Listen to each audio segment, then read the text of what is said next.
guys, Happy New Year po sa lahat. At ito ay nagbabalik na ulit tayo sa ating pagbibideo ngayong araw na ito,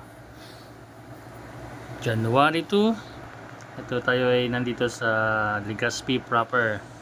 So konting update lang po guys. Papakita ko lang sa inyo yung mga well-known place dito sa Legazpi City, gaya nito ng Ayala Mall. Yan sa kanan natin. Kaya matatagpuan yung malaking mall dito sa isa sa malaking mall dito sa Legazpi City. So, continuous lang ako nag-ride dito. Ayan, circle nila dito sa sa may tabi. Halos karamihan kasi dito guys sa proper ng Legazpi City. May kita nyo pa na yung mga mall. Not like before na iilan lang. Kaya kung may mga okasyon, punuan talaga. Ngayon, sa dami ng mall, talagang spread out ang tao, kaya hindi masyadong nag-uumapaw. Kasi kung anong choice ng tao na mall, doon na lang sila pupunta. So niraratsyado natin tong kahaba na to kasi plano kong puntahan yung provincial office dito, na provincial building dito ng Legazpi. So ito yung way na papunta doon. So medyo may kahabaan guys, kaya check nyo lang yung mga buong paligid nito. Samahan nyo ako para ratsadahin natin to. Let's go!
So guys, I'm back.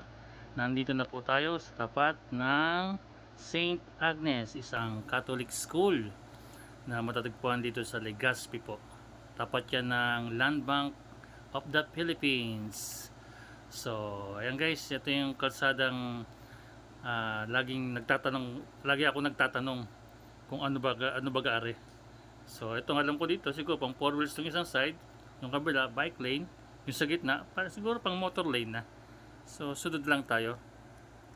Dahil di natin kabisado kung ano yung rules nila dito. Kaya, huwag na lang gumawa ng mali. Pero hindi maiwasan tagang dumaan ng bicycle lane kapag ikaw mag-overtake. Basta huwag ka lang matutulog at babalik ka sa normal na pwesto mo. So guys, yan yung kaliwa niyan, makita nyo yan ang MAERS AMA College na halos dito sa paligid natin makita nyo panay mga college schools din naman, no? Tapos meron dyan sa una natin, nandyan po yung Divine Word of Legazpi City. So diga, makita nyo naman na talagang pagdating sa education ano nila, talagang kompleto po talaga dito sa Legazpi. Ayan po, yung sinasabi kong Divine Word of Legazpi City, yung nasa kaliwa niya, yung malaking arko na yan. Yan, yung kulay blue. So guys, ito sa kanan naman natin, ito yung provincial capital na ating pupuntahan ngayong araw na ito. So, medyo maganda ang ating pagmamaneho ngayon dahil hindi walang traffic. Siguro medyo iba nag-holiday pa. At hindi masyadong matao ngayon, lalo na sa plaza na walang ganong tao ngayon. Pero paghapon marami yan kasi merong meron siyang maperyahan. Sa gabi naman syempre nag-ooperate yan. So sa part na to medyo nag-iingat ako kasi nga gaya na sinabi ko, hindi ko alam ang rules pa dito, baka tayo mahuli. At least smooth lang at hindi tayo nakakabala. Yan, binidyoan ko kasi yung building talaga mismo ng provincial capital para makita nyo po ang kabuuan sa malayo. Kasi tapat yan, circle po. Albay Circle.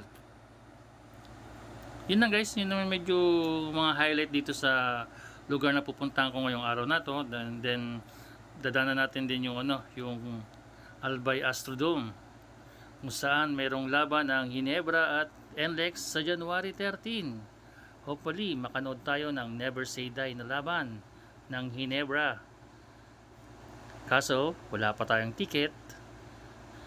Malay mo, Never Say Die nga eh. Diga? Ayan, yan ang sasabi ko po na Astrodome nila dito, yung kanan po na yan. Diyan maglalaro ang Ginebra sa January 13 at ang NLEX Road Warrior. Ngayon, dalawa na po ang Astrodome dito.